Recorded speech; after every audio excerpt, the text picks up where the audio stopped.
ultimate power in the universe. At last we will reveal ourselves. I have a bad feeling about this. You are now tuned into LightSaber Radio. If you only knew the power of God's Here it comes. Let's go. You are now tuned into LightSaber Radio. 4, 3, 2, 1.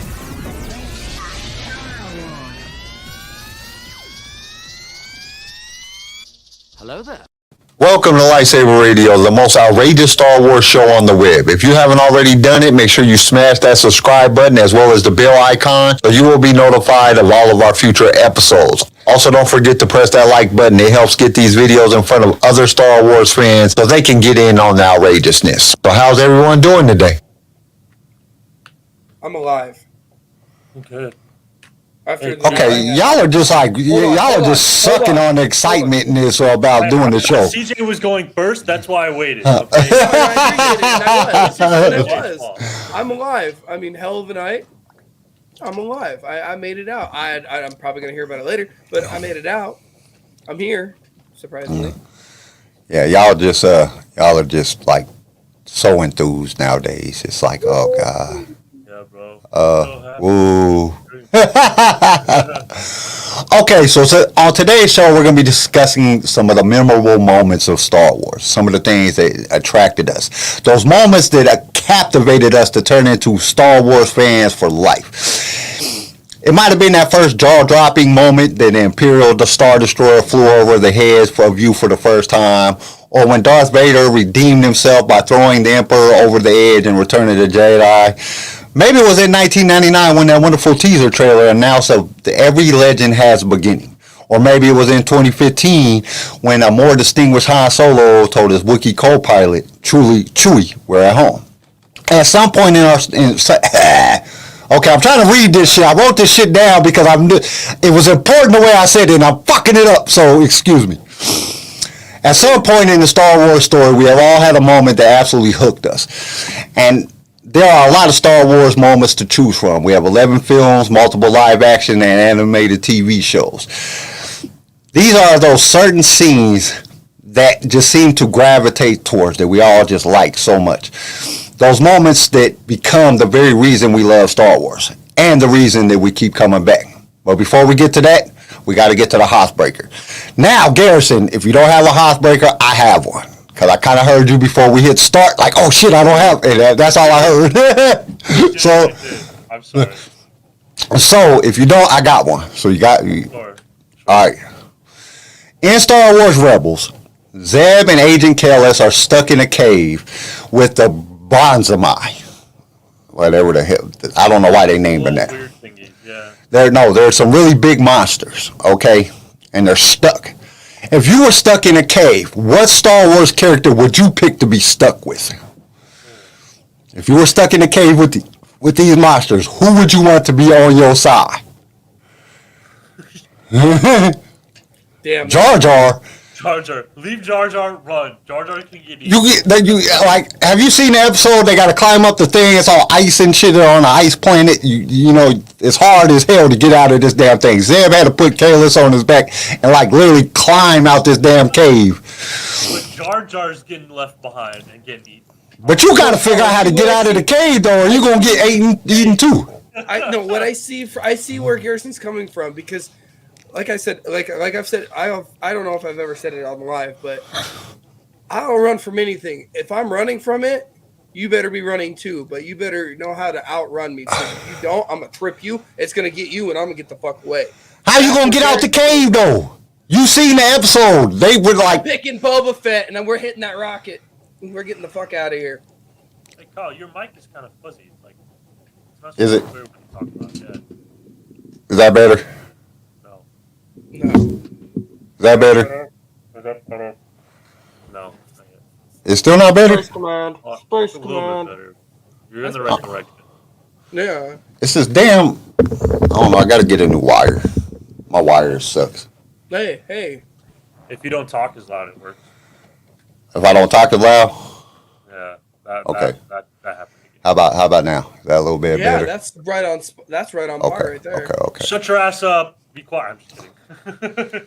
I don't know. I got to get a new wire. My wire is messed up. I had a whole bunch of them, and then I tried them all, and they all suck. So they're all doing the same thing. That's what I get for buying. My mic, babe.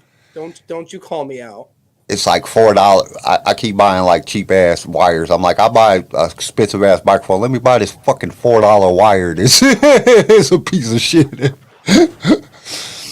Okay, so you said Boba Fett. Okay, yeah. y'all seen this episode, right? Y'all seen this episode? Them giant ass things. They got like the fucking look like a damn hammerhead shark fucking things. Like these things are fucked up. They're gonna get you.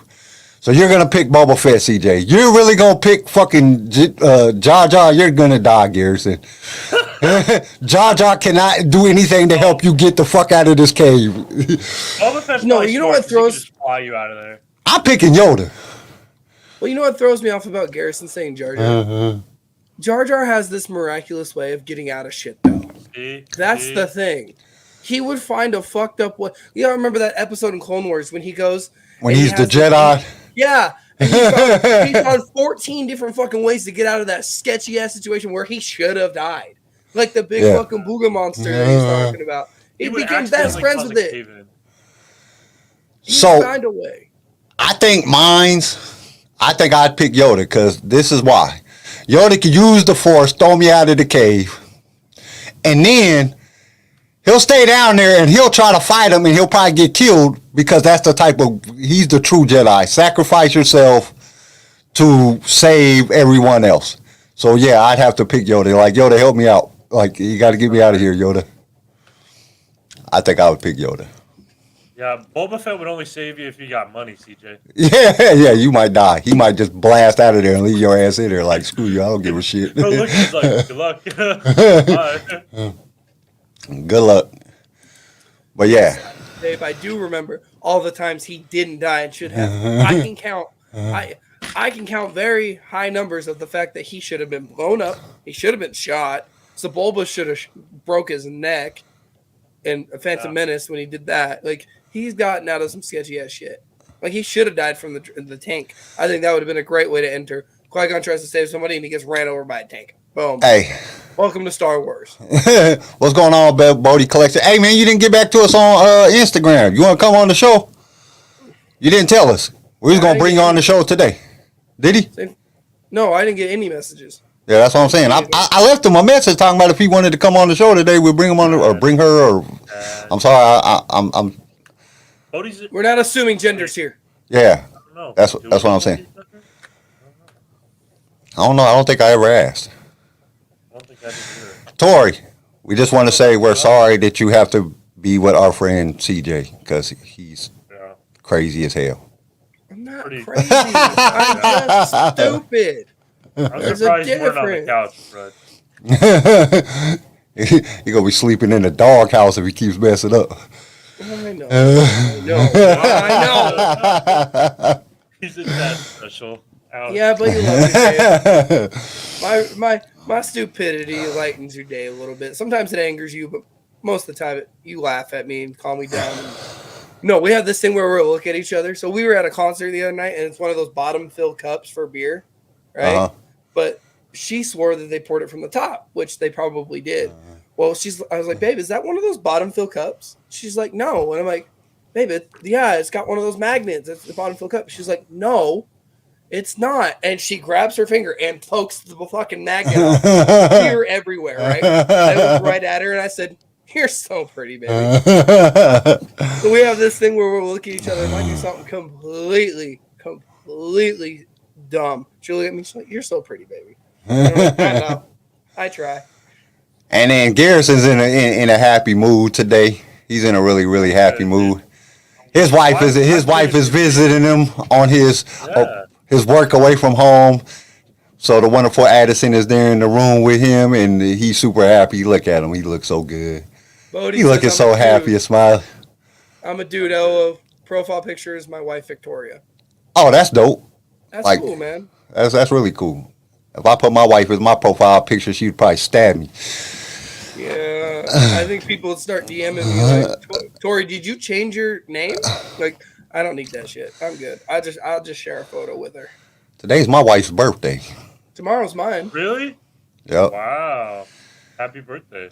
Well, yeah, tell her happy birthday from us. It's my wonderful, wonderful wife's birthday. She's turning. I'm not gonna tell y'all that because she'll be mad if I said that. Yeah, I thought you were about to. I thought you were about to shoot that out there. I was like, oh shit. But yeah, she's happy. It's her birthday. I still ain't figured out what to buy her for her birthday. I got to go to the store here after I get off this show and go get her something. Because I was like, usually she gives me hits. Hey Rob, I haven't seen you in a while. She gives me hints, and she's like, you know what I'm saying? She'll be like, oh, I've been looking at this new purse, so I know what to go get her. Okay, she wants a new purse, or she'll say something. She has given me no hints this year whatsoever, and I can't buy her flowers because I buy her flowers like at least once a month because I like new flowers in the house. Flowers make your house look nice. You know what I'm saying? So I go. That's the reason you buy her flowers so much. You fuck up so much. You gotta give her probably that too. No, but I'll go buy because I like flowers in the house. So it's like a twofer. I go buy her flowers that makes her happy, and then we have flowers in the house, so it looks nice. Star Wars team leader is with you. That's awesome. Hey man, it's glad to see you. Okay. I haven't seen you in a while. Star Wars team leader is me or is with me? Are y'all the same people? What's going on, Chris? They're the same person. Wait, are they the same person? I thought you said with me. I glanced at it really quickly. So. All right, you're gonna have to. He's always here. He's under a different. Oh, it is you. Yeah. Me. So Star Wars team leader and Rob is the same person. Well, I have Rob. So every time I see Star Wars team leader, it's like, wait. No, freaking Tori, she has this thing where she won't tell me a damn thing about what she wants. Like, we went to a fair. I think it's like our second date. I was like, let's go play some games. She's like, I don't want to. And then she saw the turkey leg truck, like those really big turkey legs. And she's like, oh, that sounds good right now. So as she's walking off, I kind of back up a little bit. And I turn around and I go and grab 2 turkey legs. She's like, you didn't have to do that. I'm like, woman, you have not wanted a single thing since we've been here. We've been here for 4 fucking hours. Take the damn turkey leg. Yeah, my wife usually gives me hints because I buy shit and she'll be like, "Why are you buying me shit?" Why? Why is that a thing? I don't know. That is just like, if you like it and we have the funds, it's an expense that we can make and not hurt any bills or do anything. I'm gonna buy it for you because I wish I was going to the cabin. Chris said he's going to the cabin. Yeah. I wish I was going to a cabin. The cabin sounds nice. Literally anywhere but Virginia. Does any of our listeners live in Virginia? Virginia sucked ass. Are you in Virginia? I thought you was in Washington, D.C. Yeah. Yeah, well, Virginia's right next to it. I'm technically in Virginia, and then I work in Virginia and Washington, D.C. Yeah. Oh. But Virginia's yes, booty. I know you don't like people buying you things. We have kids. I know of them. I'm one of the 3. Thank you. VA here. Rob's in Virginia. He's in it. Do you like it here? Because this place is flipping. It's hot and humid. Like, give me the dry heat from Arizona. Golly. I don't know. The other day it was 105 here with like 100% humidity. I was dying. I had to go get on the truck. I was hurting so bad. It was not good. But when we did go to when we went to Arizona, it was hot and dry, so it was like 99 or 95 or something. I was like, dude, what are y'all talking about? It's not even that hot. Like I was outside in the sun. I was like, hey, I don't feel that hot. It's not that bad. But went to Colorado when we had a layover in Colorado. There's no air there. Like, I don't know how I lived there for so many years because there's no air. Like, I walked from the plane to the front of the airport so my wife could go smoke. And I got outside and all we did was walk out. We didn't run. We didn't do anything. We just walked out. I was like, dude, I'm about to die. There's no air here. Where's the air? When you watch, like, NFL teams from other states go into Denver to play the Broncos, they have the oxygen tanks, and they're fucking sitting there breathing real hard. It's like, is it really that bad over there? And I don't know. I lived there from like 1989 till we moved here 3 years ago, and it was fine to me. I could run, play. If I ran in Colorado right now, I'd probably pass out. Like, it would be that bad. Okay, so we need to get to the topic of today. Now, I know everybody has that moment. That one thing that they remember seeing that made them just be like, oh my God, I love this. Whatever, I love it. I can't live without this no more. What was y'all's most memorable moment in Star Wars that just captivated you, that just hooked you to, like, I'm a Star Wars fan forever? What was that moment? Do you remember? I do. I can think of it right now. So I was already a fan, right? I was kind of just a minor little fan. But when the Force Awakens trailer, because I love the original trilogy and I love the prequel trilogy, but when they did the Force Awakens trailer and you see Chewie and Han walk up, that moment, like I all of a sudden got emotional. Like when you hear Harrison Ford say, "Chewie, we're home," it like struck a different fucking chord in me. It was like, what? And I'd never been so excited to see another Star Wars movie. So damn bad. And it was boom, right there. I mean, I have many more, but I think that one on the top of my head, it has to be the top of my list because. Wow, Chris, that's like the most depressing one out of all of them when Ahsoka walked away from the Jedi Order. Oh, that shit, I That's such cried. a depressing moment. Fucking Lo Koon even had emotion on his face. Yeah, and that was kind of hard. He didn't have no face. Yeah, the fact that they that was saw his- depressing as hell. Okay, Garrison, what's yours? Master Skywalker, there are too many of them. What are we going to do? And then the lightsaber. That's it. That's peak Really? Star Wars. Damn, that's some dark shit. Youngling Slayer 3000 is when that was your most memorable moment. That was a pretty memorable moment right Yeah, there. it was a memorable moment, though. No. I'll tell you the one that truly captivated me. And I'm old, you know what I'm saying? So I was like 6 or 7 when this happened. But when Luke Skywalker bounced off the thing on the cell bars and he flipped over and R2 shot out the lightsaber and he lit that lightsaber, that moment right there was like, this is the greatest shit ever. This is the best thing in the history of time. Like, this dude literally bounced off. Instead of jumping off, he bounced, came down, got his hand, and then flipped, caught a lightsaber in midair and started killing everybody. That was like the dopest shit I had ever seen in my entire life. I used to try to practice that. I didn't have a swimming pool, but I like practiced it on tree branches. I fell on my head a lot. That's probably what's wrong with me now. But you know what I'm saying? I tried to mimic that scene so many times. That was like the greatest thing ever. Like the greatest thing I had ever seen. And then, like, cause that was like my first like real memories of Star Wars. Like, cause you know, Star Wars came out, I was just born, so you know, I wasn't even born yet when Star Wars came out. Cause I was born in November, but like that's the first thing that I truly remember. But then going back and watch when Han Solo said, "I know." That was another one that just blew my damn mind. She was like, "I love you," and he was like, "I know." I was like, "That's the dopest shit ever." I said that for years. Every time somebody said they love me, I said, "I know."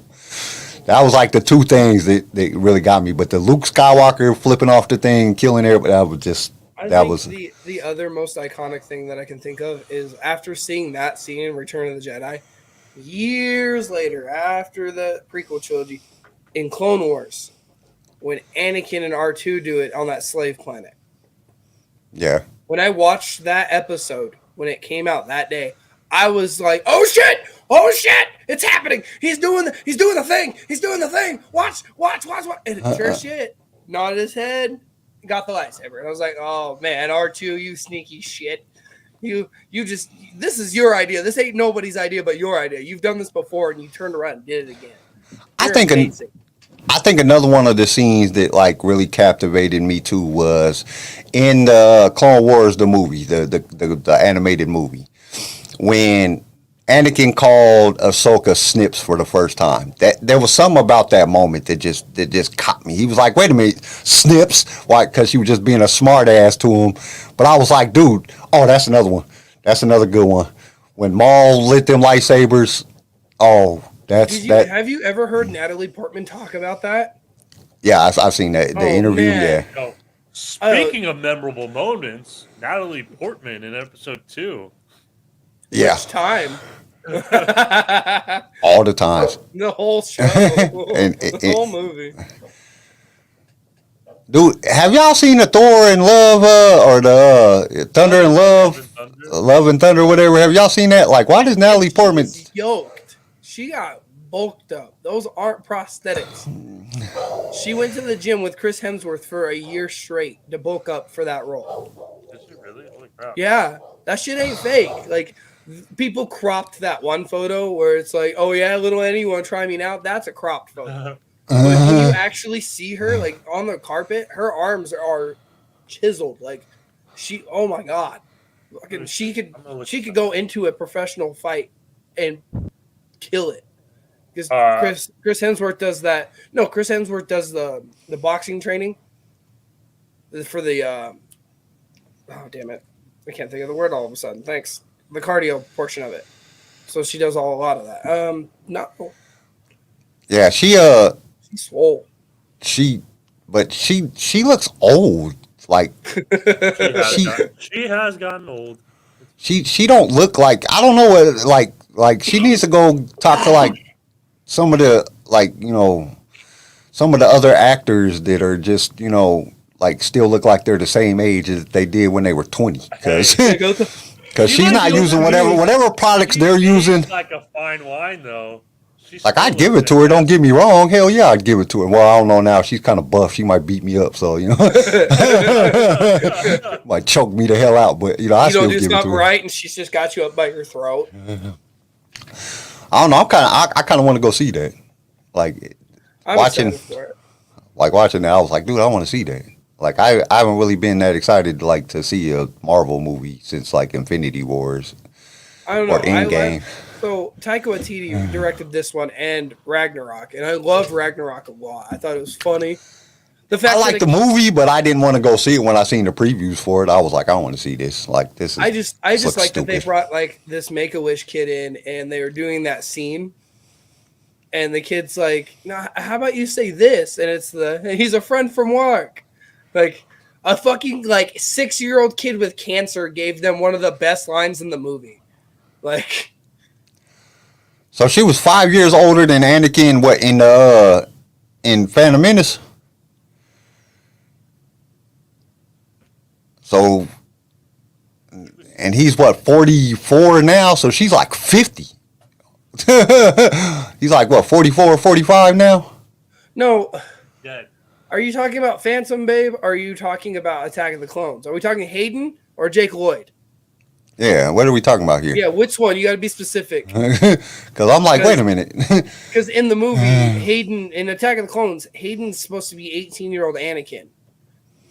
Because he is of age in that Attack of the Clones series. So that would be at she's like 29. So yeah. Regardless, she's a cougar. Yeah. That's all right. I'll take it. You know, yeah. 18, fresh into the world.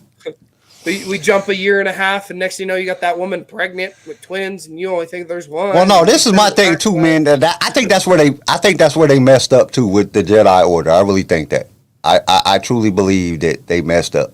They should not let them not have sex, because if they had sex with like different women, then it wouldn't have been such a big deal. He had sex with Padme for the very first time. He's 18 years old. He was sprung. You know he was sprung. He was so sprung.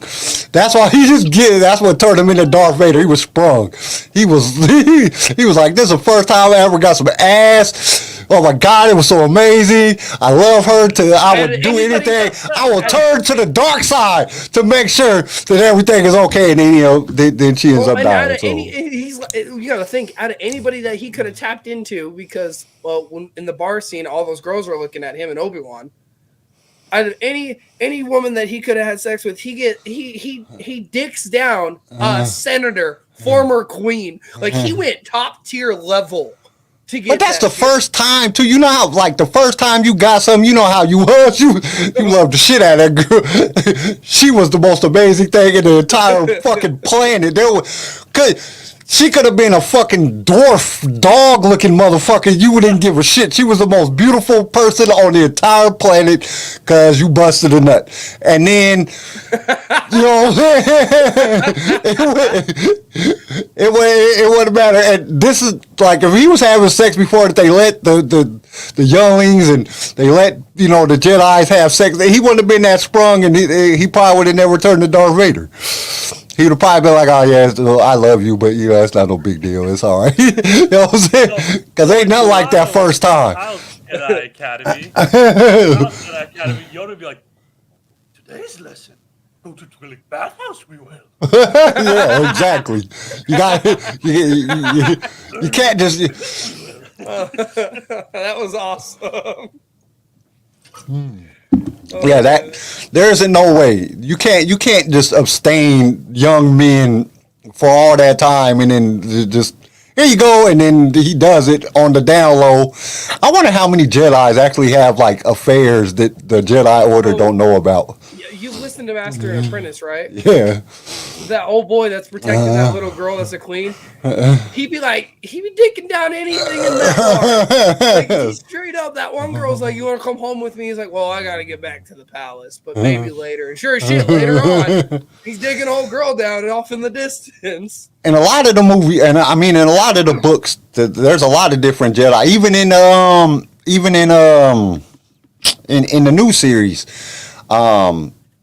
there's a lot of Jedis that are like in love with each other because they were stuck in the Jedi temple and they end up getting down with each other and then they're all in love with each other now and then they're out in space and they're not supposed to be having those type of things and they're over here about to ruin their entire careers, their entire everything because of their relationships with other Padawans now they're grown in Jedi, but they still have these relationships. There's a lot of that going on. But I think every single Jedi, man and woman, at one point in time or another they break the code.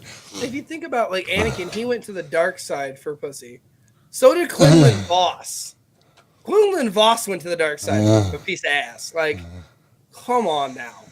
Hey, Ventress is a freak. You can just look at Ventress and know that Ventress is a freak. Well, and that's the thing. She got her hair back. Like, she got that long blonde hair and shit. And it's just like, all right, you're not some like skin-headed looking crazy bitch. Yeah. You kind of good looking. God damn it, Chris. You're on timeout. Yeah. Oh, yeah. Oh, yeah. We're making fun of Anakin and Padme. She's like 5 times his age. Marin is like 5 times Cal's age. Well, what about that night sister? Wait. Girl, I'm thinking of the wrong person. Yeah, he's talking about the night sister. Huh? Yeah. Why was I thinking of the other lady? We've all got to go to the dark side to get some booty, huh?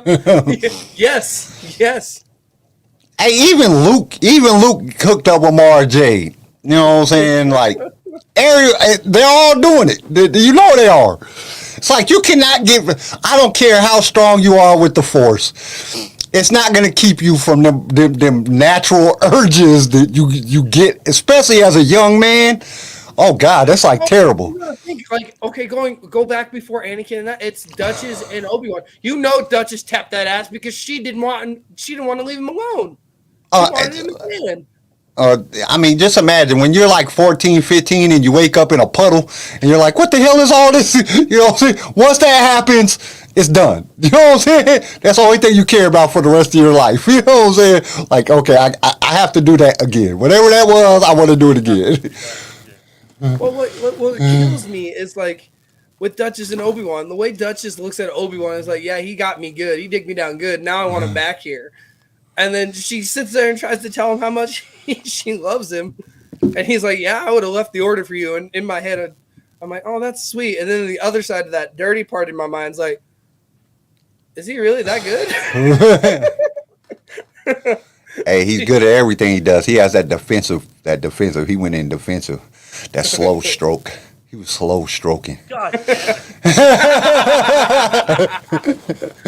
only Carl and CJ, bro. We go into an episode, most memorable moments in Star Wars. And hey, these are some memorable moments. We still talking about memorable moments. These are all memorable moments in Star Wars. Well, even Anakin looks at Obi-Wan when they're talking about it. When Obi-Wan tells, he's like, "Oh yeah, I had an extended mission with Master Qui-Gon," and then turns around and is like, "Oh yeah, it must have been memorable." Yes, it was. Oh, and you got to think of you have to give Chewbacca the hands down. This dude has the best control ever. He leaves his wife and kids because he owns a life debt. He only goes and visits her like every 80 years. You know what I'm saying? So he's going a long time. That dude got more self-control than anybody I have ever seen in the history of time. For Han Solo. That's why he's like closeted for Han Solo. That's why he's following Han Solo around. Like, dude, because like he doesn't go visit his wife. They only go back to like 10 years, 15 years, whatever it is, 80 years, whatever. He like, dude, that's some self-control. Like, he be seeing other Wookiees. You know what I'm saying? There got to be other Wookiees in female Wookiees in the galaxy. He's not the only one flying around. You know what I'm saying? That's not on Kashyyyk. So and he's not tempted to like, oh, I got to get one off. You know what I'm saying? He just holds it in for her. Like that dude got more self control than any creature on the planet, like, or in the galaxy. Like that's a lot of self control. That's like being a truck driver and not having 1,000 kids around the nation. It just doesn't happen. All truck drivers just got kids in every state. Every truck driver I know got like 10 kids, and they're all over the country. Them lot lizards. Yeah, I was gonna say the lot lizards. They be knocking up them lot lizards. It might be yours, it might not. We'll have to go to Maury to find out. As the test results show, this is your child. You are the father. You are the father. Like, oh God, she gonna kill me. But it's funny though. Okay, so if you say he's got to be messing around with other Wookiees, I don't think so. I think that dude got the greatest self control of all time. Like, no, I'm thinking if he does, it's not Wookiees, because Wookiees that don't own a life debt always go back to Kashyyyk. Then they be talking to each other and shit. It's a small village. Shit gets around. What are you talking about? It's a small village. Did you see all them Wookiees coming out when they was battling the droids? There was a shit ton of them. Yeah, but they all live in like this big ass city in the middle of Kashyyyk. There's a lot of cities in Kashyyyk. I guarantee there's more than just one. Oh yeah, but because if you go back to the Bane trilogy and you talk about them fighting on Kashyyyk, the Brotherhood of Darkness fighting on Kashyyyk, there was a shit ton of Wookiees. There was Wookiees all over the planet, so there's a lot of Wookiees. But you gotta think though, all it takes is to screw the wrong Wookiee. And hey, Tori pulls up a good point. Maz Kanata, that's nasty. That's just nasty. Anybody that slept with Maz with them giant eyes, she can see into your spirit. She can see your soul. Like, no. What makes me laugh about that is like, where's that Wookiee? I'm very fond of him. What did he do to you? That's just nasty. I hope Chewbacca didn't ever fall that low. Oh yeah, he did. I wonder what Maz looked like when she was younger. Because she's like 1,000 years old. I don't wonder that. Not once have I wondered anything about Maz. And I'm sorry, but the new Kenobi series has ruined my whole Princess Leia infatuation. Because now that I've seen her as a kid, it's like, oh man, I can't ever think of her like that again. I see this little girl, and it just ruined my whole Carrie Fisher fantasy that I've had for years. I can't have that fantasy no more because now I seen her as a child. Now I seen her as a child. Now I can't look at her the same way. If they ever bring back Padme as a child, I'm gonna be so mad. Like, why did y'all ruin everything? Y'all killing it for men. Like, at least now when I see Princess Leia in like the slave Leia bikini, I'm like, look, put some clothes on. Have some respect for yourself. Have some dignity, woman. I could just, I don't know. It just ruined it for me. I see that. I can't do it no more. Like, I was watching Return of the Jedi, and I was just like, oh man, that poor little girl. Why did she have to go through all this? I'm just so heartfelt now over her. Like, why did she have to go through all this stuff? Oh man, she's been going through stuff since she was like 10 years old. This is just so wrong. Like, now I'm looking at her like I'm a parent instead of like, oh, this sexy chick in this thing choking out Jabba the Hutt. Another memorable scene, Princess Leia choking out Jabba the Hutt. That's a great memorable scene. That's a good scene. And I have to say it, one of my favorite memorable scenes is when Kylo Ren's lightsaber came on for the first time with the cross guard. That shit was dope as shit. I was like, I think any trailer that ever came out for any Star Wars, that was a cool ass scene. The way he did it too, like, and then it just, that was so dope. I was like, and the worst scene ever, Luke Skywalker dying in The Last Jedi. That was just, I will never get over that. That was the dumbest shit ever. Like, y'all really took out Luke Skywalker like that? All he did is force project and then he just dies? Shut the hell up. I think all of the worst scenes are in. That was a worse scene. I couldn't, that just made me so mad when they killed Luke Skywalker. Like, dude, it's Luke Skywalker. You can't kill Luke Skywalker just sitting on a rock.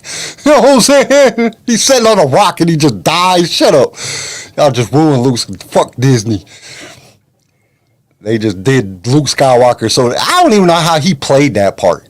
Like, why he would even accept that as a role. Like, no, I'm not doing that. What the hell? I'm Luke Skywalker. I'm not doing that. You know what I'm saying?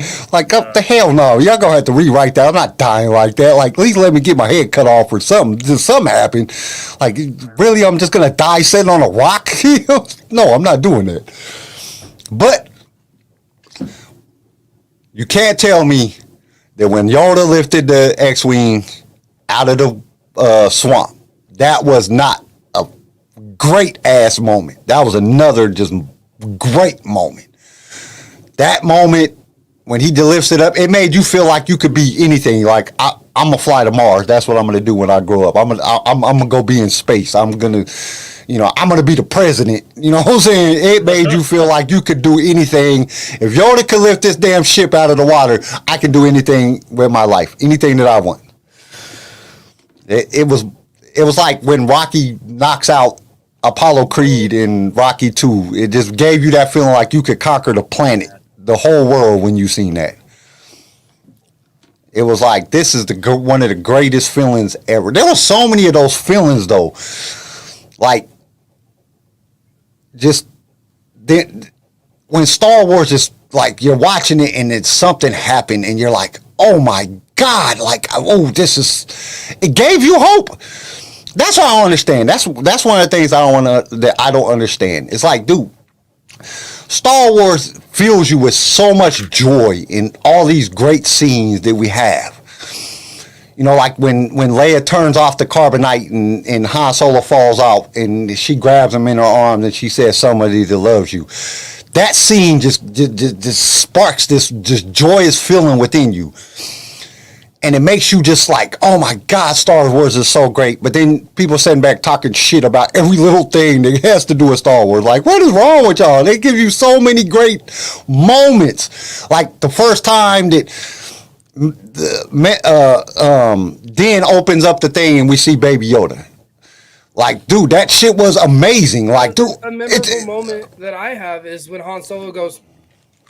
Yeah. And then years later, what does Ben Solo do? Same thing. He grabs the lightsaber and then goes to town. Like, that is those moments where you can recreate them for the younger generation with like the kids of supposed characters is iconic. It's just such an iconic thing. And they make you feel so good. It's like, how can y'all be negative? Like, I mean, it's okay to dislike something because there's a whole bunch of scenes in Star Wars that we dislike. But it's like, why do you get mad at somebody for saying, I didn't like that scene? Like, it's all right. It's all right not to like something. It's all right to love something that somebody else doesn't love. Because a lot of people like, this is just like when Rey took the Millennium Falcon through that other ship. Dude, that shit was so dope to me. I was like, oh my God, look at that. It gave you that feeling like, oh my God, this is Star Wars. And then they did the rest of the movie and it was like, what are you doing? But you know what I'm saying? Like, no, or like in Solo, when Han and Chewie have that moment that clicks of, hey, we can both benefit off of each other. And all you see Han Solo do is fly out that hole and land on his face, and then tries to run away, and Chewie fucking yanks his ass and yells at him. Like, it's stuff like that. Or Rogue One, the hallway scene. Oh, I'm dude, sorry, Dude, that hallway I don't care. scene, That's the most iconic scene in Star Wars to me. that makes That makes right me feel there, Star Wars. when that lightsaber comes on, and he's standing there, and it's all red, and just everybody's just looking. That scene right there One is of the best scenes. that, dude. That shit. I don't care who you are. If you're a Star Wars fan, and when you seen that scene, that shit made you like just glow. You were just like, oh God, look, he's gonna kill them all. Like, oh shit. It was just like in Kenobi when he does it, when Kenobi's standing there and he hits the lightsaber, and you just hear the sound of the lightsaber, and he's just standing there holding that lightsaber. Dude, that shit is fucking great, man. I don't know what it is. What gave me that hope that, hey, you know, this is fucking Star Wars, is when Vader walks into the village in Kenobi, and he's standing there before he takes that fucking march down and starts yanking people out. Just that presence of, like, that's Lord Vader. Oh, shit. And then as he's walking down, it just becomes more Vader. It's darker. It's the shit we wanted. It's breaking necks, chopping people up. It got real, really I do quick. like how powerful it's showing Vader. It's just those, like, it's those moments that people, like, you cannot like the scene, but you cannot deny that was still a scene that you were like, oh shit. You don't have to like it, but you can't lie about not saying, oh shit. You Dude, can't. I'll tell you the one scene that I know for a fact that if you were in like my age range, when Vader tells Luke that he was his father, that shit changed the entire world, galaxy, everything. Like, that shit changed everything. When he said, no, Luke, I am your father. Because, you know, that shit wasn't even actually in the script. They added that later. Like that, Yeah. like, I mean, it was, George had written it down like that, but it wasn't supposed to go like that. They didn't tell nobody. Nobody knew that this was going to happen. And for them to throw that out there, like, oh shit, what? Well, Vader's his father? Holy shit. Like That Mark shit Hamill. blew your mind. Mark Hamill was the only person that knew. Mark Hamill and David Prowse, the guy in the Vader suit. That's it. Oh, and, well, you can't Maybe forget James Earl. Earl Jones. Yeah, and James Earl. Those three. Well, And the James director. Earl Jones didn't even need to know about it until they was doing the voiceovers. Well, and that was the thing. Nobody knew about that. And Mark Hamill talks about this moment a lot. It is the question he has gotten over the years a million times, and he always likes telling the story. They go to the premiere, and it's him, Carrie, and then Harrison's on the other side of him. He's right in the middle. And they're watching that scene, and that happens. And Harrison turns to him, you didn't tell me that shit. Like,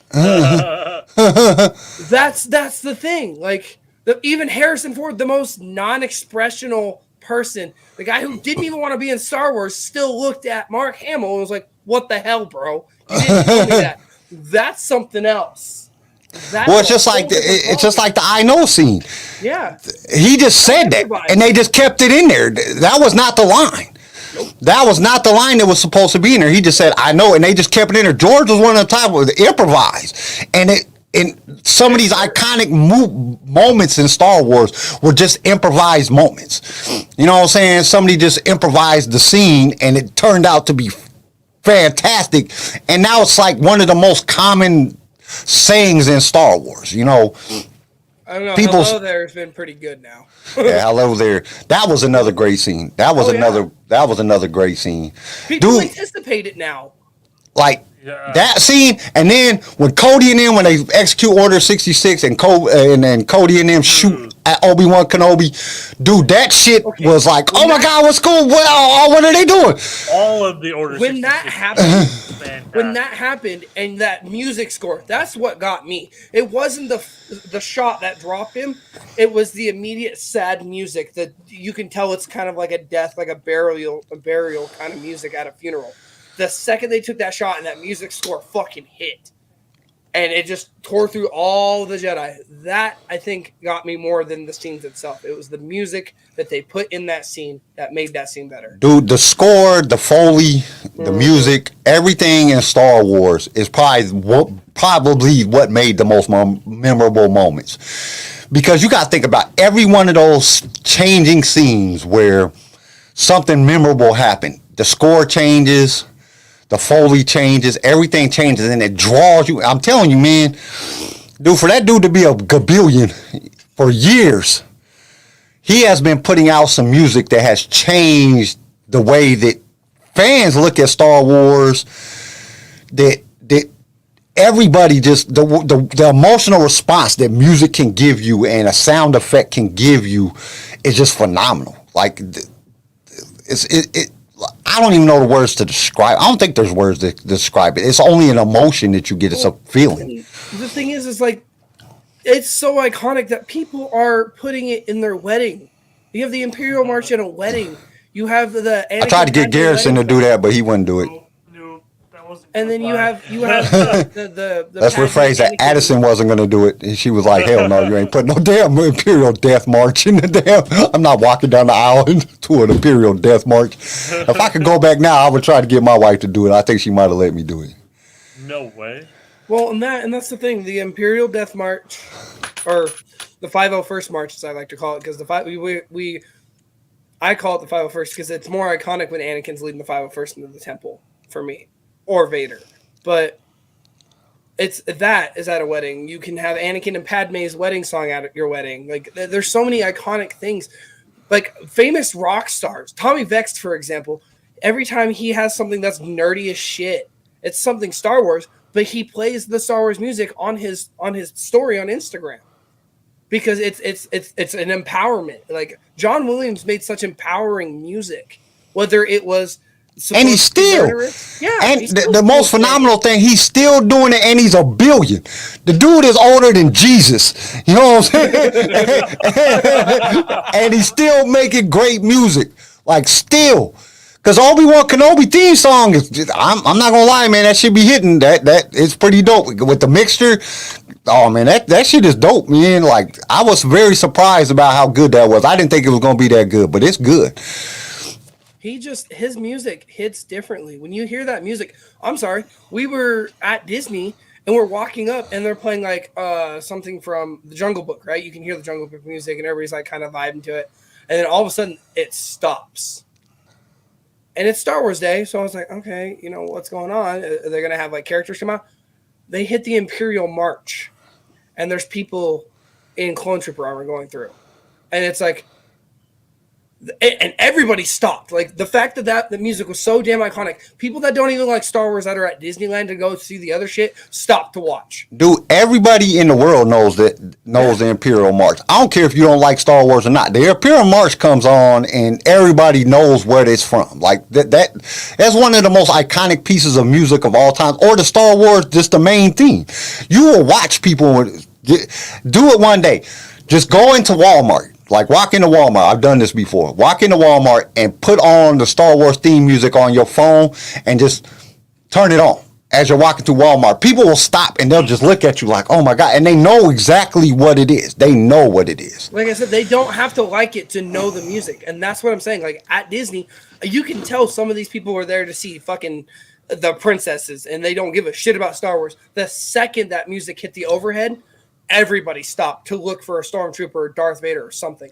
That's the thing, man. There's just so much good Star Wars stuff. I mean, just content in general. You got movies, you got the live action TV shows, you got the animated series, you got the TV series from way back in the day that were garbage, but there's still something in there. If it wasn't, it might have just been the music or the sound effects. You know, pew pew. Come on, like if you watch in what is it, it's the Last Jedi, when Holdo hits the button, you can actually look at her mouth and she's saying pew pew when she's hitting the button for the blasters to go off. She's actually doing that pew pew. Like the gun scene. Like if you look at the gun scene, like for the NHRA, they have pew pew all over the place, and that came from Star Wars. That's not something that came from, you know, gun collectors and stuff like that. That came from Star Wars, and gun collectors and gun rights activists use that like all the time. Dude. There's so much stuff. Star Wars changed the view and the culture of this world. And people might not realize it as in the sense sometimes that of how much impact it has had on the culture and the world. Because you got to understand, Star Wars is not just an American thing. It's UK, Asia, every culture that has any type of, we're not talking about the people that's on the island that don't have no internet. We're talking about, the world as anybody that has any type of technology and knows about Star Wars. It is a fandom that has went beyond race, religion, culture, everything. It expanded past all of that. That's why I don't understand the negativity. I don't know, it didn't sell too well with the Amish. Well, the Amish people don't have no damn technology. Man, I bet you they still know though. There's been some type of Star Wars reference that they've heard or something in their communities that they know. I guarantee you ask some Amish people if they know what Star Wars is, they'll probably say, yeah, I know what Star Wars is. They're not stupid. They read, you know what I'm saying? They still get newspapers. They just don't use electricity. So they read something in a newspaper that has something to do with Star Wars. Come on, how many headlines has been about Star Wars?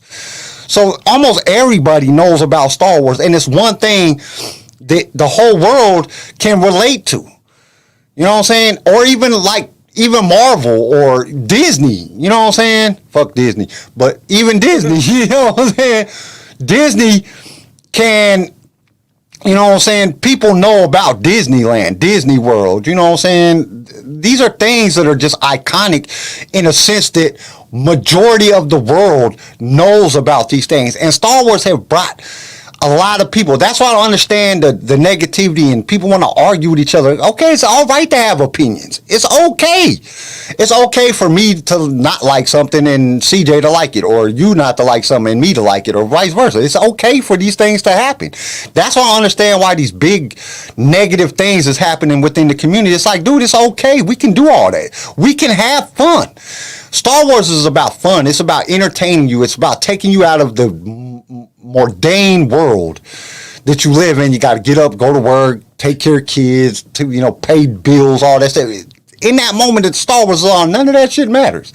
You're not thinking about that. I've never turned on Star Wars and been sitting there worried, I wonder if I'm going to be able to pay my light bill this month. You don't give a shit about that light bill. You're only worried about watching the movie. You don't give a shit about none of that other shit.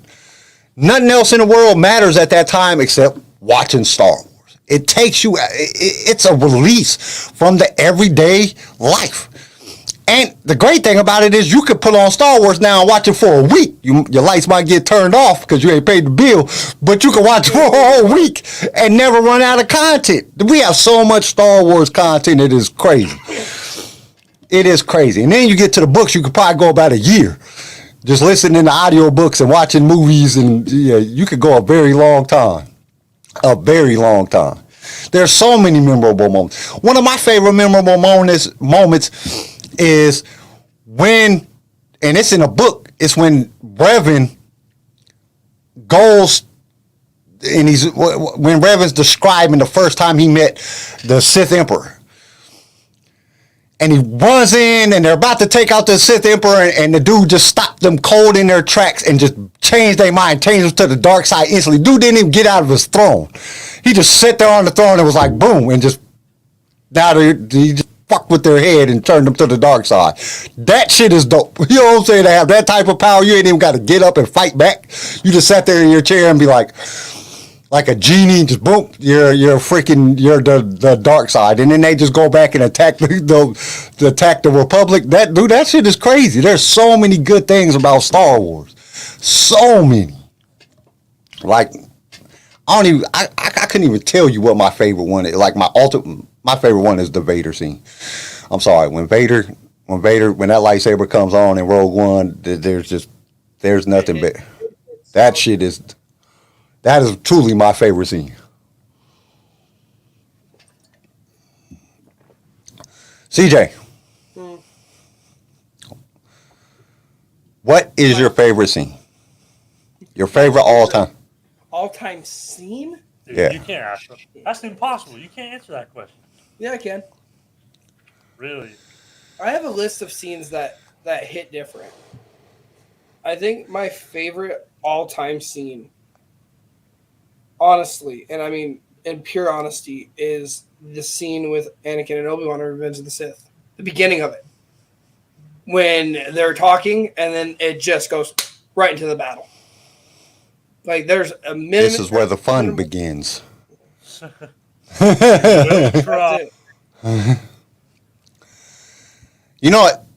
That's another, and I actually put that in the thumbnail because that's one of the scenes that hit, was when Obi-Wan is telling Anakin about, you know, you were my brother, Anakin. Dude, Ewan McGregor did such an excellent job at portraying, like, dude, you believe that he was hurt. Was so good. He was hurt by having to take down Anakin. And I don't know if it's just because him and Hayden is such good friends, and just the scene he was able to, you know, draw upon that real emotion, like if he really had to do this to his friend. But that was the most believable scene I think I've ever seen in any movie. There was no scene that I think I've ever seen in any movie that was more believable than that moment. Like, I really thought that they were like really there. I'm a grown man. Like, this is a movie. It's fake. But I was like, dude, this is really happening. Like, because it was just so believable. That was some of the best acting I think I've ever seen. Some of the best. Yeah, that scene was fantastic. That's up there for favorites, actually. That's a good point. It was just a great, that whole fight scene, that whole thing was just freaking amazing. Like, dude, we have never seen anything like that, like not in Star Wars. You know, we seen lightsaber battles, you know, Maul and Obi-Wan and Qui-Gon, you know, Darth Vader and Obi-Wan and Darth Vader and Luke. But it was almost watching like a ninja movie, you know what I'm saying? It was so good. Like, that whole fight scene was just amazing. Like, Jesus, man, they're going at it. Like, and they're doing this with lightsabers. This ain't like regular swords that, you know, you could get cut with. If you get hit with a lightsaber, you're done. You know what I'm saying? There ain't no coming back from that. We seen what another amazing scene, Yoda and Count Dooku. Dude, Yoda came in and just jumping around like he was doing. Like, this dude walks in on a cane. That shocked the shit out of everybody, I think. Even like right before that, when you have like Anakin and Dooku fighting, like when all the lights are off and the blue from the lightsaber is on Anakin's face and the red is on Dooku's face, like, and oh, dude, just the view of that was awesome. And then when Yoda comes in, just coming in with the cane and then immediately just jumping out and springing to life, and that shit was crazy. Oh, I think another iconic scene that that reminisces, it's still from Revenge of the Sith, and my favorite is ESB, hands down. Empire Strikes Back has always been my top. But what hits different in Revenge of the Sith is when Anakin realizes what he's done and he broke down. That scene where he's on his fucking knees and he's got his head down, like he knew he fucked up. There's no turning back. All those emotions went through his system, and the second he calls him Lord Vader, his tears of pain and suffering and fear turned into the dark side. And you can see that acting shift. Everybody says he was a shitty actor. Dude, he went from full fucking breakdown to Vader in a snap of a finger. Yeah, that was pretty good. Smooth. And it wasn't just instant. It was literally slowly up and looks at Palpatine and you see the Vader hit.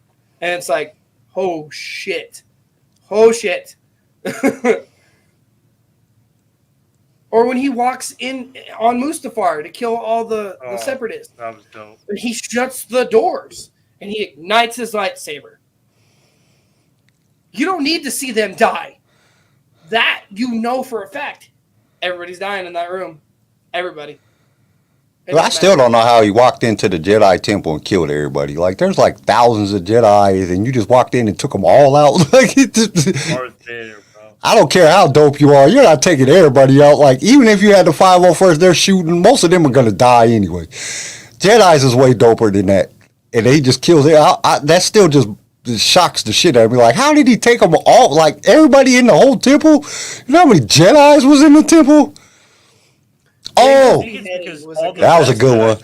Dude, Boba's leaning in with that helmet got me. Dude, that's another great scene. Just the whole fight on Geonosis. That was like, that whole part was just good. Like, Everybody's fighting. Dude, that shit was so. They had the animals running around, or the monsters, whatever you want to call them. They were running around, still messing people up. You had the droids. You had Django. There was just so much action going on in there, but it never was overwhelming. That's the thing that gets me, like, some movies just overwhelm you with so much. The ending of Book of Boba Fett, there was just so much going on, you couldn't keep up with everything. But that in Geonosis, it was so much going on, but you wasn't ever overwhelmed. It was like they zoomed in right at the right time on a certain moment, like when Obi-Wan cuts the legs off the thing, or when, Anakin and Padme jump on the back of the Triceratops looking thing, or whatever, all they just knew, like George knew when to zoom in and capture the moment, so you didn't become overwhelmed. Oh, that's another good one. Rogue One, when they open up, when what's his face, what's his name, Cassian? no, not Cassian. When they open up the thing and find her in the little thing after her parents put her in the thing. Yeah. What's his name though? God, man, I can't think of his name. Saul Right? Guerrero. Saul Guerrero, yeah. When Saul Guerrero opens up the thing, dude, that shit, she is scared. That little kid played that part great. Whoever that little actress was, she was looking up. She just looked so scared when he opened up and he was like, "Come with me." Well, Dude, there's so many great scenes. My thing from Rogue One is when they go out and they're on Scarif in that battle. It looks like you're watching like the Battle of Iwo Jima. They're in the sands. You got people just. It wasn't too fucking hectic in that scene either. You had the walkers. You had all this shit going on, and it was just the right amount of people shooting at each other that it wasn't like, okay, what's the point of showing this scene? Why are we showing the rebels attacking the Empire? And it pans into Chirrut. And it does that moment where they're trying to get that connected. And you see fucking, what's his nut, go into the ship and try to plug it in. And it was just enough to make you feel like this is life or death. That's another iconic scene. When what's-his-face is walking across the thing and all the blaster bolts is going by him, and he's like, "I am one with the Force. I am one with the Force." Like, dude, you're about to get shot. like, dude, this dude's about to die. Like, there's so many blaster bolts that he doesn't get hit. That was another iconic scene. It was just, it made that movie. That one part made that entire movie. That just because it was like, dude, there's no way that there was like everybody was shooting. It was just like he just walking. I am one with the Force. I am one. Like, dude, you're about to get shot, and he makes it all the way to the side. Like, yeah, he made it. Like I said, it's just early on in that movie when he's standing there, and then he's a blind guy. He doesn't, and he kicks all their asses, all the stormtroopers. That to me, I was like, oh, he's about to get beat the fuck up. He is about to get jumped by some troopers, and he just wrecks them. Come on, that's it, man. Iman is not about to lose again. That's another great movies. But that's just it. Like, it was that moment when he does that, or when we see when Cassian finds the pilot, and he's just sitting there talking. Like, there's whether it's a minimal moment where it's like, oh, finally they got him, or it's a big moment. It's like, oh shit, Vader's here. Like, it doesn't matter. It's just so iconic. Dude, we are missing one of the greatest iconic scenes ever. When Han and Chewie meet for the first time in Solo, and Chewie is trying to eat his ass. And he roars at him. And that scene was like, because that's something that we all wanted to know. That was one of those things, like, how did Han and Chewie meet? Like, why does Chewie owe this life debt? You know what I'm saying? Like, where is this? Like, that was one of those plot holes that we wanted to know the answer to, but we never had. And then when they showed it, it was like, dude, this is crazy. Chewie was going to eat him. You know what I'm saying? Like, he was really going to eat him, and now all of a sudden... Or that bond they have immediately after that when they're on the ship and Solo's showering, and Chewie's like, you couldn't wait? Like, he tells Chewie you couldn't wait, and he like lightly roars into his face. Like, the fact that people complain about how bad some things are look at the good things too, though. Look at the iconic funny moments, like at the end of Solo when Han turns and looks at him and says, "When have I ever steered you wrong?" That is some Han Solo shit. Dude, there's just so many great scenes. Dude, the first time we seen a seismic charge, when Django released the seismic charge, dude, that was so good. Because it was like, what seismic charge? And like, you don't know what's going to happen to it, and then that band of just destruction comes out and it starts to, like, dude, that shit was so good. It was like, oh my God, like they have bombs that do that shit. That shit is crazy. Like, we need to get some of those. We'll just decimate every country. Or when Boba does it in Mandalorian. With the TIE fighters going up and following him, he just drops that and just takes them both out. Dude, it's so, like, there's so many good, like, we could stay here for a week and just name off, dude, Star Wars is a memorable moment. The whole movie, all of them, everything about Star Wars is a memorable moment. There's so many good scenes that we could, like, if we started at, like, Phantom Menace and went through every movie, every single TV series, like, dude, we would be here forever to just name off all the memorable moments. There's so many good ones. The first Death Star shot, that was when the Death Star blew up Alderaan. Dope. The first time Luke Skywalker turns on the lightsaber and with Obi-Wan Kenobi in his hut, dude, dope. Nobody had ever seen nothing like that ever in the history of time. Nobody had ever seen nothing like that. You know, we know that George wanted swords in there, but to create a laser sword, a lightsaber, like, dude, that's iconic in its own.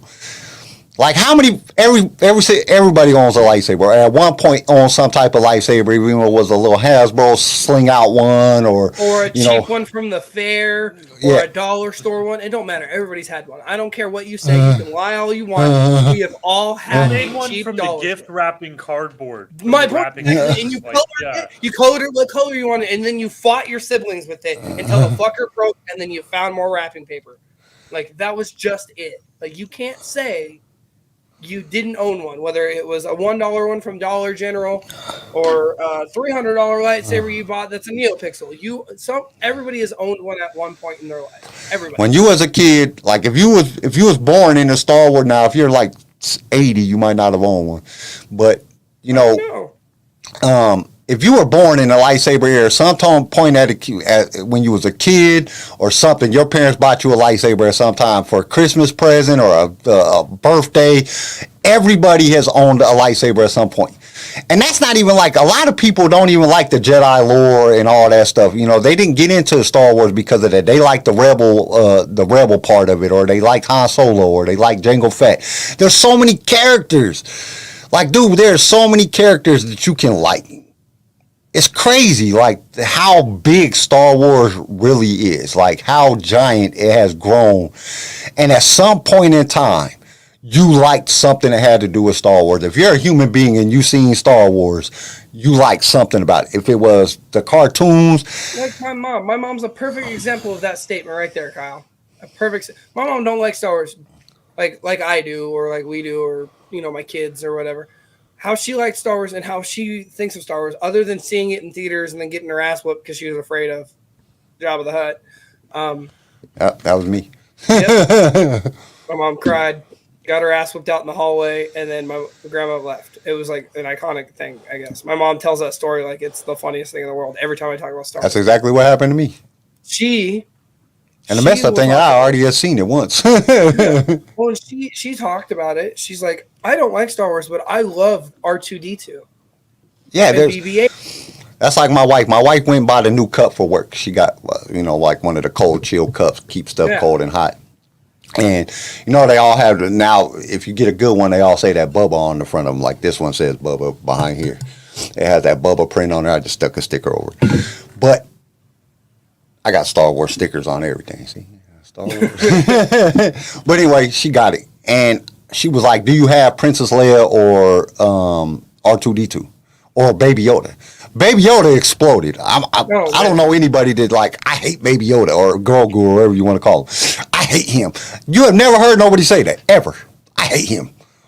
Like, never. Tell me one time you've heard somebody say they dislike Baby Yoda or Grogu or whatever you want to call him. I'll tell them they're a liar. There's nobody. You have never heard nobody say that. No. Never. And Mandalorian is like the new Star Wars. I mean, it really is the new Star Wars because that's Disney's go-to thing. That's the Mandalorian made Star Wars again for the younger ages, for younger people. Everybody, I mean, you go to Walmart, there's Baby Yoda shit everywhere. You know what I'm saying? You It's walk everywhere. through any store that has clothing and not find one shirt that has Grogu on it. Like, it's everywhere. Like, to the point that I, like, went to, like, different stores because I was like, I want an Obi-Wan Kenobi shirt. I want to get an Obi-Wan Kenobi shirt. I couldn't find no Obi-Wan Kenobi shirts, but I could find a shit ton of Baby Yoda shirts. Like, dude, why is there so much Baby Yoda crap? Like, I love Baby Yoda too, but Jesus, it's everywhere. They got little bottles of hand sanitizer. I got one downstairs. My wife bought me one downstairs. It's a Baby Yoda. I got puzzles. Everything is Baby Yoda. They have a lid that goes on your toothpaste, and if you squeeze it comes out of his mouth like he's puking. Oh, that's disgusting. There's no bounds for Grogu stuff. There's no bounds. Star Wars is just great. Anybody, like, I can understand when there's people out there that they just don't like that sci-fi stuff. You know, I don't like sci stuff. I don't like Star Trek, Star Wars, any aliens. I don't like Star stuff. And I can understand it. You know, people have their own opinion. But, like, they could be like, they're saying that they don't like the genre of sci-fi that is. They don't ever say, I hate Star Wars. Like, I've never heard anybody say that they hate Star Wars. Like, I hate Star Wars. Like, dude, have you watched Star Wars? If they asked me that, I'd be like, have you watched all the Star Wars? Well, no, I seen one of the movies. How you gonna hate the whole franchise off of one movie? You know what I'm saying? One movie is not, there's so much more story involved in this. This is like a 45-year story. 50-year story, you know, like there's way more to it than that. You can't hate one little part and hate the entire franchise because you only seen one part. It's weird things like that just blow my mind. Like, dude, what? Like, and I don't think I've ever heard anybody say that they hate Star Wars. Like, I hate Star Wars. I don't think I've ever heard anybody say that. I've heard people say, like, I'm not really into it, but I've never heard anybody say, I hate Star Wars. Like, it's impossible. Like, there's something that you like about it. Something. Like, even, I hate Star Wars, but you're wearing a Baby Yoda shirt. You know what I'm saying? Right. That don't make no sense. It just blows my mind, you know, how great Star Wars is and how much it has given to the world. George is just, dude, that dude was brilliant. That's a brilliant man to create this phenomenal that we enjoy every day of our lives. Because I know I do something that has to do with Star Wars every single day. Every day, something, if I'm posting a TikTok or a Instagram, or if I see something every single day. Like, you got to think about it. Have you ever bought a new car and, like, you didn't notice how many people had the same car? Like, you go buy a Ford truck, and then the next thing you know, all you see is Ford trucks. It's obnoxious. It's like, dude, why does everybody have this exact same truck as me? Like, dude, or, you know, something like that. It's the same thing with Star Wars. Once you become a fan, you notice everything. Like, dude, I did not realize how many people have Star Wars bumper stickers. You know what I'm saying? Until you put a bumper sticker on your damn car.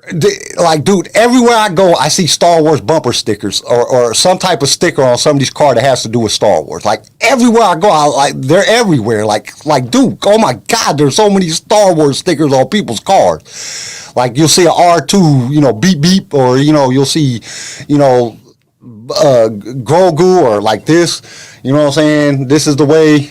Let me put it out there. This is the way, Mandalorian. I see these all over the place because Walmart sells them. That's where I got it. But you just see them everywhere, and it's like, dude, I did not realize that this many people had Star Wars stuff on their cars. Like, it's just crazy. But then you walk around and it's like people ain't Star Wars fans. Like, dude, all of y'all are Star Wars fans. Everybody I'm seeing right now is Star Wars. I go outside in the parking lot and there's a Star Wars sticker on your car right now. But you act like you don't like Star Wars, or you like, I think it's still that thing that Star Wars is nerdy and you're a geek if you like Star Wars. I think some people still haven't realized that the world has changed. That, you know, being a Star Wars fan is not a bad thing.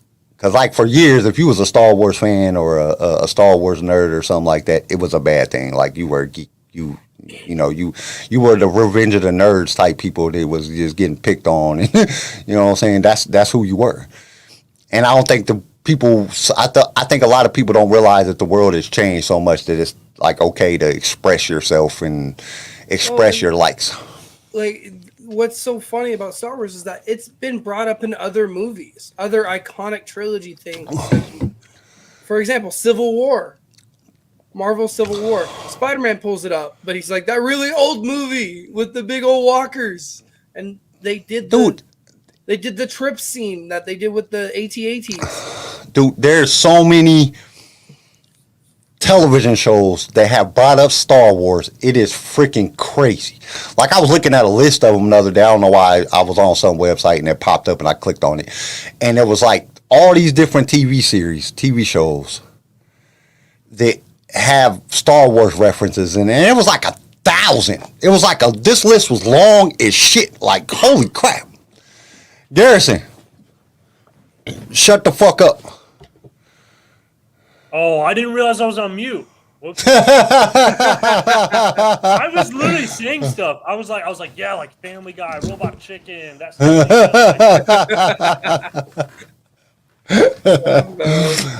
No, but yeah, it is great to live in a time that we have Star Wars. Just imagine if we didn't have Star Wars. Can you imagine that? I don't want to. That would suck. It would suck so bad not to have Star Wars. Like there's too much greatness came from Star Wars. That's the what if question. What if this is going to be more of a what if? What if Star Wars never existed? What would you be doing right now? What would I be doing? Working? I'd be working, yeah. I'm sorry, working. I would. The only reason why, not the only reason why, but the reason why I make sure Saturdays are off is to talk about my nerdy obsession, my passion. I would work right now if it wasn't for the love of Star Wars. Dude, So how would Star Wars? think I would about be working my ass off right now. think about how your life would be different if we didn't have Star Wars. Like, dude, my life would suck if I didn't have Star I'd be Wars. down 2 tattoos. I mean,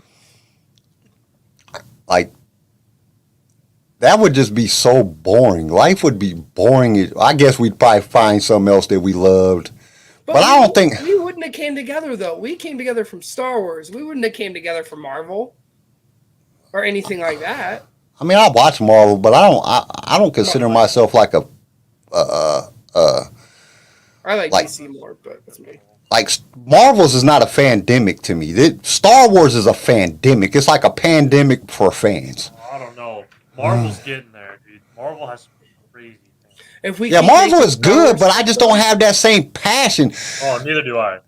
I don't have that same passion. Like I love watching Marvel movies. You know, I watched all the Marvel movies. Of course I have. I'm a nerd. I love Marvel. But I don't love it the way I love Star Wars. Like I watch the movies and when I see a new trailer coming out, I get excited about going to see it. Like, oh, I want to go see this. But I don't get that same excitement like I do for Star Wars. When they talking about Kenobi's coming out, dude, I was like, oh my God, they're bringing Kenobi out. Or when Bad Batch, or like, dude, I go to like a frenzy. Like I'm almost like a drug addict, on some heroin. Like, oh, I'm about to get a fix. That's how I feel about Star Wars. I don't get that same feeling about Marvel. I really don't. Like the Marvel movies come on, I'm like, yeah, I'm gonna go see that. That looks good. Or like Ragnarok, I didn't even like. I was like, okay, it's a Thor movie. It wasn't that exciting to me. It wasn't like. I mean, it was a good movie, but I didn't like. I'm gonna go to the movies and go see this. It wasn't like that. I didn't get that feeling. But they say a Star Wars movie coming. I'm trying to order the tickets as soon as I seen the trailer. Did they got the tickets on sale yet? The movie don't come out for a year. I don't care that they got the tickets. I need to get tickets. I'm not going to work that day. You know what I'm saying? Well, the thing is with that though, like when they talk about dropping stuff, I always try to take that day off. Like if they give us a month in advance or a couple months in advance, I circle that day and I write the damn name of what's coming out that day. Like, hey, this is a new Black Series drop, or hey, this is what's going on here, or hey, this is a TV show, or hey, this is, and I write it on a fucking calendar. That's how much Star Wars has influenced me. I my fucking life goes around that. It's like Star Wars, my life. There's all that can wait when something new is coming out for Star Wars. You know it's bad when you can be walking through any store and 6 aisles over you'll see a Star Wars thing. Star Wars. Not even funny. Not even funny. I Dude, could be you know, in a woman's clothing department store just for women, like a wedding shop, and I can spot something in a wedding shop. Like, it's bad. That's when you know you're a Star Wars fan. And I don't have that for Marvel. I see some Marvel shit, I don't even pay attention to it. You know, it's like, oh, if I walk by it and I like see a shirt on the rack and I'm like, oh, look at some Marvel, it's Spider-Man. You know, I'll notice it, but I ain't seen that shit clear across the store. No. You know, I will see shit way over here when it comes to Star Wars. Like I said, it's Marvel stuff is like it's for my little brother, but I have to walk by it to catch it. Star Wars, I can see it from across the Target or the Walmart. Like, it's not even. I can be in the food aisle, the back corner of the fucking food aisle in a Walmart, and spot a Grogu T-shirt for a kid on the other side. Like that's how bad that shit can get. Like it's like eagle eyes, you right to it.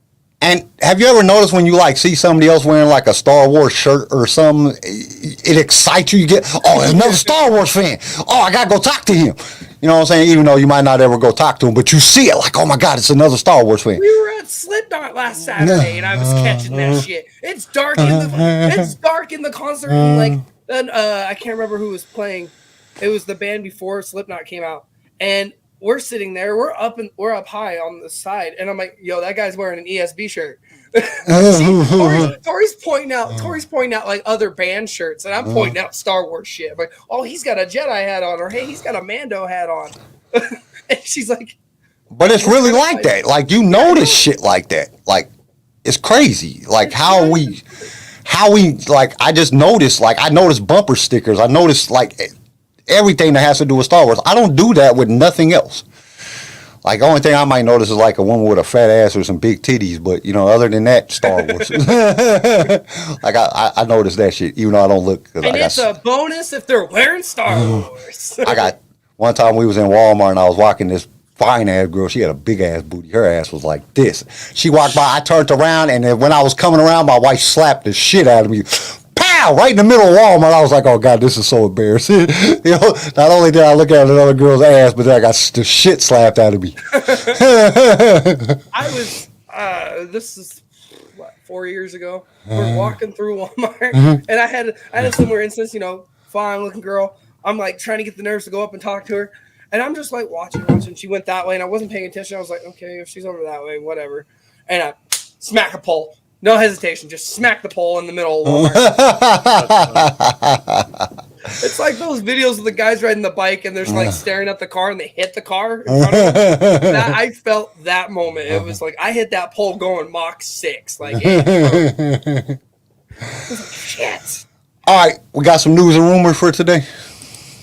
Cause I know I didn't see much. Everything's been about Kenobi. I didn't really see much besides. It's Taika Waititi and Kenobi. I don't even have Black Series. Yeah. Like all I seen was a.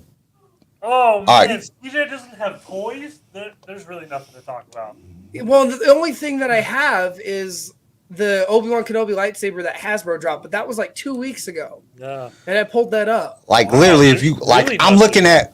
I just pulled up Star Wars news. And I'm looking down at Obi-Wan Kenobi. Hayden Christensen talk about Obi-Wan Kenobi. Ooh. Star Wars, Tales of the Jedi story. Obi-Wan Kenobi.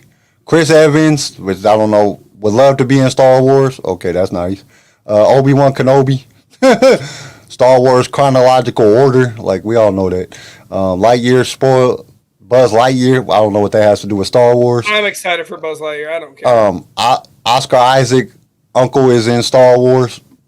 Like this is not like real. Ewan and Hayden Christensen talk about Obi-Wan Kenobi. Star Wars fan improve Hayden Christensen's affecting Kenobi. Darth Vader is in Obi-Wan Kenobi. Well, so Obi-Wan Kenobi. Obi-Wan Kenobi. Like, dude.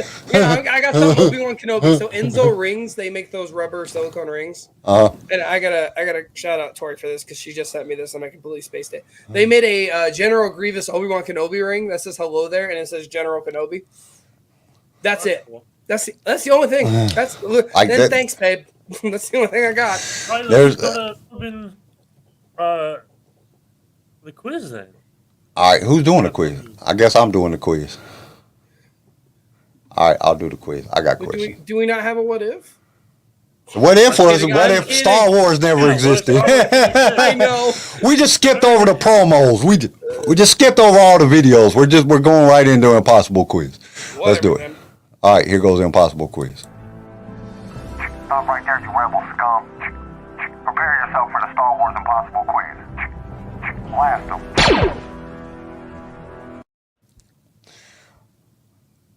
Was that me, or did that just seem like it just cut off really quickly? It was a Oh really my quick cut. Like every time we notice something new. Like, damn, that just shit just cut off. There was like not even no like intro into the next part. It was just cut off. Okay. Question number 1. What species is believed to introduce hyperdrive technology to the galaxy? CJ. People, The Chiss? Nope. humans. Nope. The Sith. Nope. My mom. Your mom. Go it. I don't care. Your mom, because she was about to beat that ass and your ass was running in hyperdrive. Trying to get away from that ass whooping. Nope, it was the Rakata. Really? That makes sense. Yep. Actually. Does it though? Does it? The The whale things. Well, I mean, they probably, I don't know if they introduced it into they probably were the first ones to have it, because they were been around forever. The whale things, the ones in Rebels, they could use hyperdrive and they're floating space whales. But the actual people that they believe that introduced it into the galaxy was the Rakata. Gotcha. Okay, what was Rex's clone designation? Oh, CT 7567. Nope. I was close though. I know that. I know it's in those that number. 7576. I have no idea. I don't know. Ah! I know Damn it's you, Kyle! Anybody in the chat? Anybody in the chat? We got 5, 1776. 4, 3, 867 2. 1. It is CC7567. He is a clone commander. So it's not a CT number. You said 7567, you just didn't say CC, you said CT. Whatever. And he's not a clone trooper, he's a still clone commander. trooper. He's still a clone. But his designation number is CC. Whatever. I was right. I'm getting that my damn self. Okay. What was the commander of the Alliance Ground Fleet Force in the Haas Star System? Wait, say that again? What was the commander of the All Alliance Ground Force Fleet Force in the Haas system? Who was the commander that was in charge of the whole ground fleet in the Haas system? Jeez. I have Did no Han Solo idea. talk to him? Is Leia? I think so at one point. I think they both talked to him at one point. I can't remember. Oh, but you asked the question. Yeah, I know the answer. Come on, it's the impossible quiz. It's not the easy quiz. Admiral I like the easy. Akbar. Nope. Bro, I don't know. That's flipping hard. Wow. General Carlist Rican. Rican. Yeah, Carlist. Like Carlist. Carlist Rican. General Carlist Rican. Okay, in episode 1 of the Clone Wars, where did Jedi Master Yoda and the Tidarian King meet for their secret negotiations? Oh, on Tigeria. Nope. It was on a mountain on his planet. Nope. That's bullcrap. I know better. Come on, Star Wars team leader, Bodie, Chris. What's going on? Y'all ain't putting no answers in here. I got to hear some answers from y'all too. Somebody got to figure it out. You're throwing out some good questions. I have no idea. I actually been doing some research, so I got some good questions. I've been- Toydaria. Nope. Well, he's a Toydarian. Yep. I But thought that's they not were what on I meant. his I want to say planet. Moraband, but that's the wrong episode. He said more, man. They met on the neutral moon of Rogasa. Mufasa. Yeah, Rogasa. Okay. What was the name of the creature that Anakin fell off of while riding on Naboo? Oh, What was the name of it? far out. Come on. You seem to know it more than me. Oh, I know exactly what you're talking about. Yeah, them fat, roly-poly looking things that he's riding on that he falls off, and then Padme runs over there and checks, and he's laughing. I know this. I know this.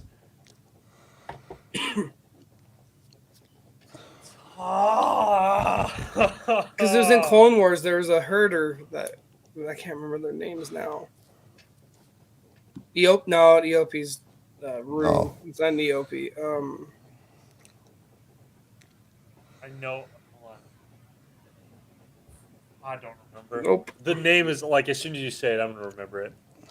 They are called I guess it's Shake. It's Shaak. Jack. Shaq, Shake, that's it. Shaq. Shaq. He's riding Shaquille O'Neal. Knew it. Okay, what planet was the infamous bounty hunter Aurora Singh born on? Ord Mantell. Nope. Hoth. Nope. Hoth? Who the hell's born on Hoth? It's cold as shit on Hoth. Ain't nobody thinking about sex on Hoth. You know what I'm saying? Tatooine. Nope. You're telling me that Han Solo didn't want to tap Leia's ass on Hoth? Really? You probably would have, but you got frozen balls, have you ever? You just do it in the Falcon. Yeah, It's still considered being in Hoth. Tatooine's my guess. Nope. Nope. Nope. Nope.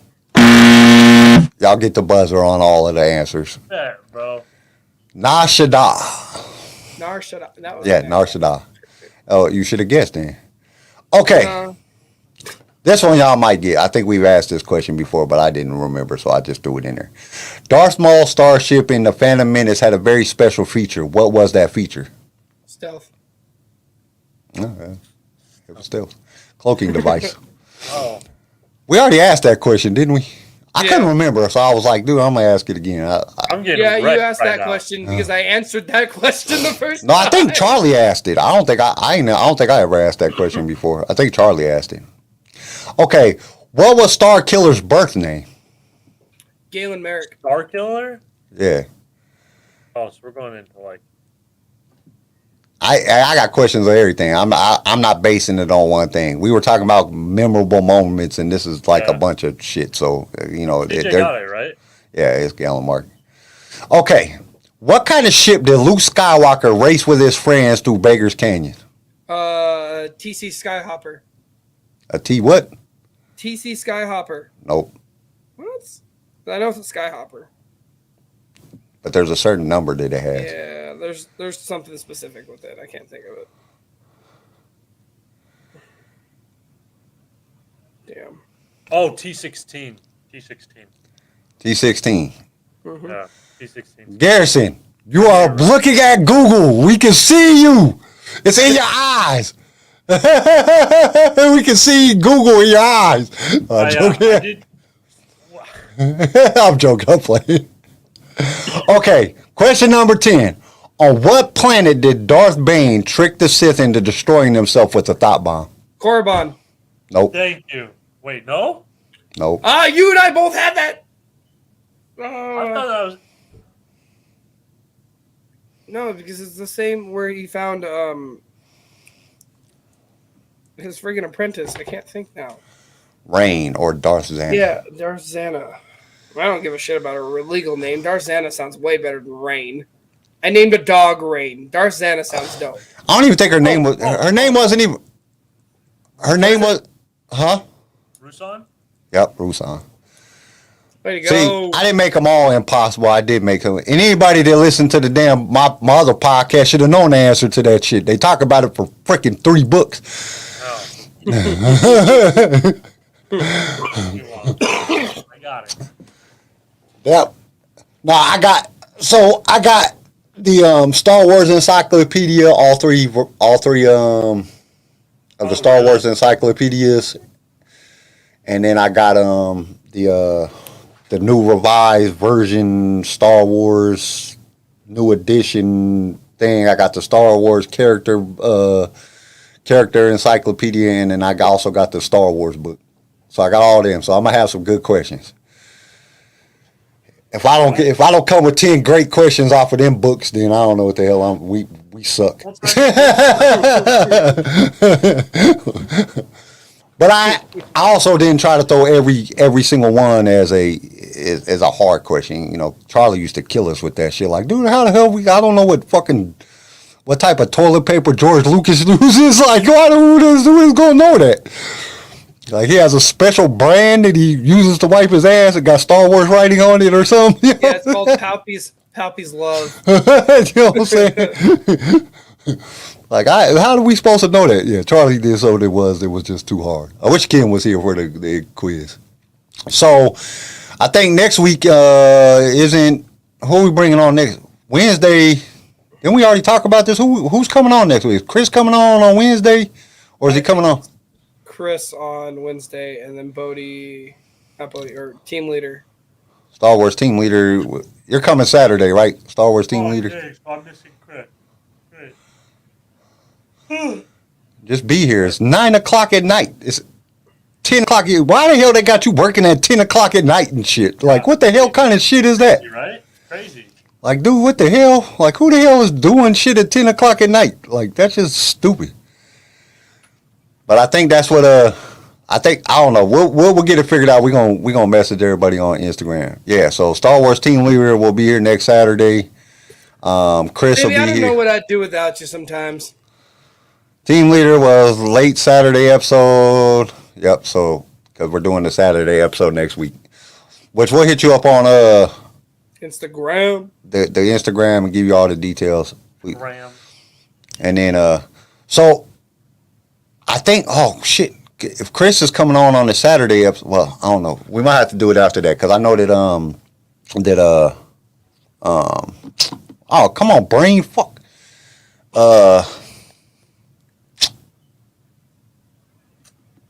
My brain is not working. His brain is off. That's what sucks, man. This brain fog shit. I can't remember nothing anymore, like at all. Having MS sucks. What the hell? We just had him on the show. My bad, whoever it is, because my brain isn't working. Details. Yeah, details. We're bringing details on to talk about the whole Kenobi series. I don't know. Coming back? Yeah, we talked about it. He wants to come back on after the series is over. So we'll probably wait like a week after that. So Chris will be on that Saturday, and then we'll get details will probably be on the Saturday after that. Because then we got to go back. Are we going to start Rebels season 2 for the Wednesday show? Start back for season 2? Are we going to start doing that again? Because we only did season 1 until Kenobi came out. Yeah, until the next thing, I think we should just keep covering Rebels. There was some fun episodes. Rebels got some good shows. I guess. No. And I think details is gonna have some inside details on Kenobi. I have a feeling. I don't know. I just think he's one of the characters on there, and he just didn't want to say nothing last time. Robot. I would laugh so hard if he was that robot. And he can't say nothing. I'm like, because it was just he was very vague on the last episode about some of the tough stuff. He was just very vague. Normally he's very talkative. Like the first time he was on, he was very talkative, he was really quiet. He answered questions. That's why I think he's in the show and he just couldn't say nothing. You know what I'm saying? I think So he was just like, okay, let give. He kept talking about other shit. Like we're talking about Kenobi, but it was all right. I understand where he's coming from. But I guess I think that's it for today. It was kind of a shorter show, but it's all right. The last couple Kenobi episodes, on Wednesdays it went way past an hour. we got to talk about some crazy shit. Everybody, definitely we've been having some really good things happening over on our Instagram, so you guys might want to go check that out. Go check out the Instagram because there have been some big ass arguments on some of our posts lately, like freaking 1,000 freaking comments and people arguing on there. It's been hilarious. So you might want to go. Sorry, I'm not sorry. Not sorry. No, because I'll post something and it's like, oh, this would be a good topic, and then people fight. And it's like, cool, that went from a good topic to people yelling at each other over text messages. That's what social media is for. But dude, some of the arguments, like if you go through and read the comments, like just read, it's hilarious. Like, dude, you people are funny as shit. Like, dude, this is some of the most hilarious. Some of it just like, you racist prick asshole. But some of it is hilarious. It's funny. Like, really, you really believe that? Like, some people say some stuff that you be like, what the hell? Where did you get that from? Like, wait, have you even watched Star Wars? Like, what are you talking about? It's hilarious. Yeah. Bodie, when do you want to come on the show? Like, I was trying to get you on this show, but, you know, I don't know what happened. I hit you up on Instagram, but I never got a comment back, so I didn't know if you wanted to come on or not. So when you want to come, we'll make a date. We'll put it on the calendar. Let us know. You can either, oh, shit. Stick it in the chat right now. Come on, Bodie. Hurry up. Hurry up. Why does it say 11:40? Oh, it is 11:40 a.m. It's 10:40 a.m. your time, CJ. Shut up. You was wrong anyway. Okay. Well, I don't feel like being attacked by you. I don't know how I feel about that. But yeah, we'll get in touch with you, Bodie, and then you let us know, and we'll set up a date, have you on there. We want to have all of the people that's in the chat come on, and you know, come on and enjoy Star Wars with us. You know, our fans is our biggest reason we can't do this without you guys. We love you, because y'all just make the stuff in the chat is just as funny as the crap that we say. So that's why we call it the Outrageous Star Wars Show. We try to include everybody. Also, so I think 12:49. Okay, I was wrong. Shit, damn, Tori, you just mean shit. You always be mean. Also, real fast, I want to say Happy Father's Day to everybody. Yes, Happy Father's Day. I forgot all about that. Happy Father's Day. Because, you know, it's my birthday tomorrow. I don't want no messages saying happy birthday. I don't even want to hear Happy Father's Day. I want you guys to focus on yourselves and just have a great Father's Day if you're a father or a stepfather. CJ, don't nobody care about Father's Day and your birthday. Oh, have you know, everything is about mothers. Everything's about mothers. It's the second most celebrated holiday, right behind Christmas. Statistically, it goes Christmas, Mother's Day. Father's Day is number 25 on the fucking list. Really? Holidays. Yeah, people don't care about Father's Day. Father's just supposed to do that shit. We don't get celebrated. Yeah. Thanks, babe. You tell Lord Vader Happy Father's Day. Thank you. Happy Father's Day, Lord Vader. Happy Father's Day, Palpatine, with your clone children. They caused Rey to be bored and ruin the whole trilogy. with your clone son. No. All right, guys, we're gonna get out of here. You guys know what to do. Hit that subscribe button, thumbs up if you're following us on one of the podcast platforms. Follow us over there, subscribe, do all the good things. Definitely share this video for everybody so everybody else can come in and enjoy us being retarded like we are. Okay, I guess I shouldn't say that word. It's not retarded. Mentally unstable. It's not politically correct. Alarming. Yeah, outrageous. That's why we call it the Outrageous Show, because we're just idiots. But everybody have a great week. Happy Father's Day. Happy birthday to my wonderful wife, Tammy. I love you to death. Happy birthday to CJ for tomorrow. Happy Father's Day to everybody, and we will see you guys on Wednesday. Oh, I didn't get the button ready. I didn't get the button ready. That was a great exit, and you fucked it. You just. Thank you for tuning in to LSR. If you've enjoyed the show, consider subscribing so you can be notified when new episodes are released. If you would like to be a guest on the show or just want to give us some feedback, feel free to email us. You can also reach out to us on all major social media platforms. LightSaber Radio is produced by Pickfilm Media and is a Swaycast original, starring Kim Lanise, Garrison Turcott, CJ Elliott, and Kyle McDaniel. And don't forget to join us next time for more adventures in a galaxy far, far away.